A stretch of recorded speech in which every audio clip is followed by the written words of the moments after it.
El circ tornarà a tenir protagonisme en el marc de la Festa de Santa Tecla de la mà de la companyia Vallenca Passabarret, que per tercer any consecutiu instal·larà la seva vela de circ a Tarragona. En ella, Passabarret presentarà una proposta sorprenent que comptarà amb la complicitat del cantautor tarragoní Paco en la Luna. És el tercer any des que va desaparèixer la plaça Friki a la plaça de l'Escorxador, doncs l'estem fent allí a la plaça Verdaguer, amb un format diferent, apostant molt més per circ i amb una carpa.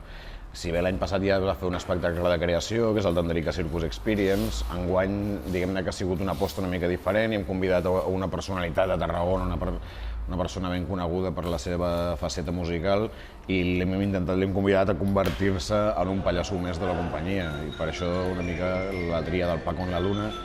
i el fet de que ell sigui el que faci el centre de l'espectacle resident d'aquesta temporada, que és el Gran Circo de Paco en la Luna. La veritat és que m'han liat de mala manera, però de bones maneres, però bueno, ha sigut una sorpresa increïble. Quan m'ho van proposar no vaig dubtar ni un segon en dir que sí, perquè d'alguna manera és fusionar dues coses a les que jo em dedico, que és escriure humor i interpretar humor i interpretar música, i aquí tinc la possibilitat de fer totes dues coses i a més per tots els públics, amb la qual cosa de vegades em passava que feia un espectacle i hi havia molta gent petita, i en aquesta ocasió puc fer un espectacle tranquil amb gent petita al davant perquè gràcies a Passabarret m'han ofert aquesta possibilitat. Sempre intentem seduir el públic i fer coses diferents.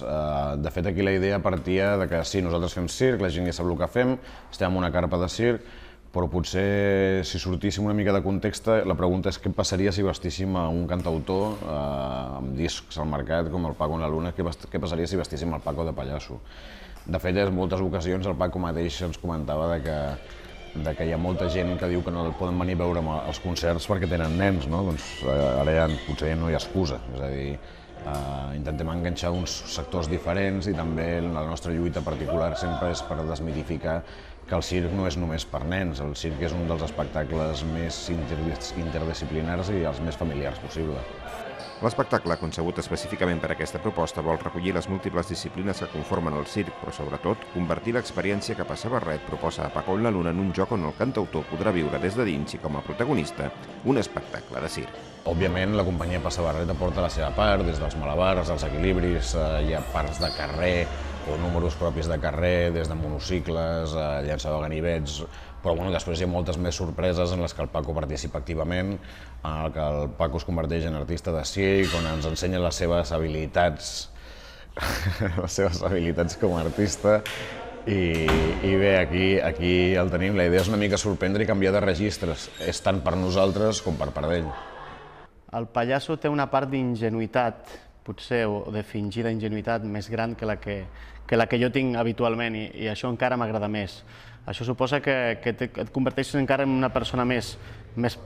infantil, més natural, i és una experiència... Mira, estic explicant i se'm posen els pèls de punta realment, és una experiència realment impressionant, perquè clar, se suposa que com a músic o com a actor còmic sempre has de tenir una part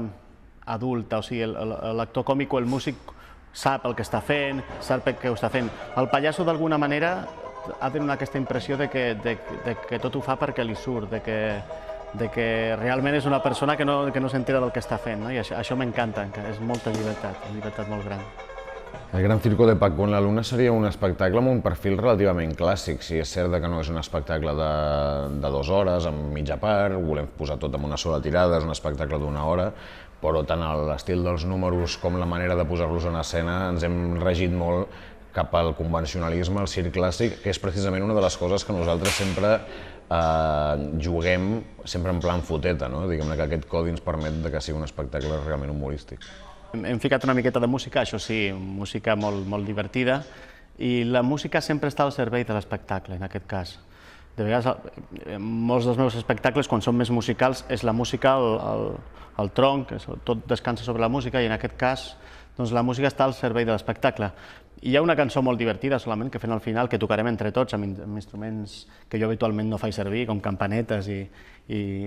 cosa que ha sigut també una experiència molt gran per mi. Molts d'ells no són músics, però s'adapten, ho fem i queda molt bé. Per mi és una sorpresa impressionant. I després hi ha algun més de música a l'espectacle, però sí que està molt al servei de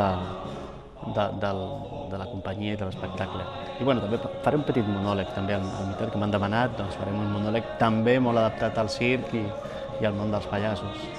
Tot i que no és la primera vegada que Passa Barret col·labora dalt de l'escenari amb altres artistes en un espectacle, sí que ho fa per primer cop amb un artista que no està vinculat directament al món del circ. Tot i això, la complicitat entre ambdues parts està garantida, tenint en compte que la relació de Passa Barret i Paco en la Luna ve d'antic. El Paco, de fet, la seva relació amb Passa Barret, a part d'amistat personal, és que ens havia escrit un guió. Ell, ja sabeu que és músic, però també és guionista i aporta molt d'humor en els seus espectacles. Aleshores, amb el Paco, la idea inicial que vam tenir quan el vam començar a vincular amb els nostres projectes va ser precisament escriure un guió d'un espectacle que es deia Pequeño i que ara ja està descatalogat. Per mi també va ser una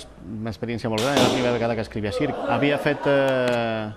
espectacles de dansa, havia escrit el Sucre amb la Noelia Liñana, havia fet espectacles també de teatre, havia escrit una dramaturgia de teatre i molt d'humor per televisió, per suposat, però era la primera vegada que feia circ. I vaig descobrir que d'alguna manera tot té un punt de contacte molt gran. Per escriure circ, per escriure dansa, per escriure teatre, l'únic que has de fer és intentar conèixer els codis, però després hi ha algo comú a tot això que et serveix per tot, no? De fet, diguem-ne que l'estil d'humor i d'espectacle, la seva visió de l'espectacle que té, és molt semblant a la nostra, és a dir, té molt de punx, molta sorpresa, molt d'absurd.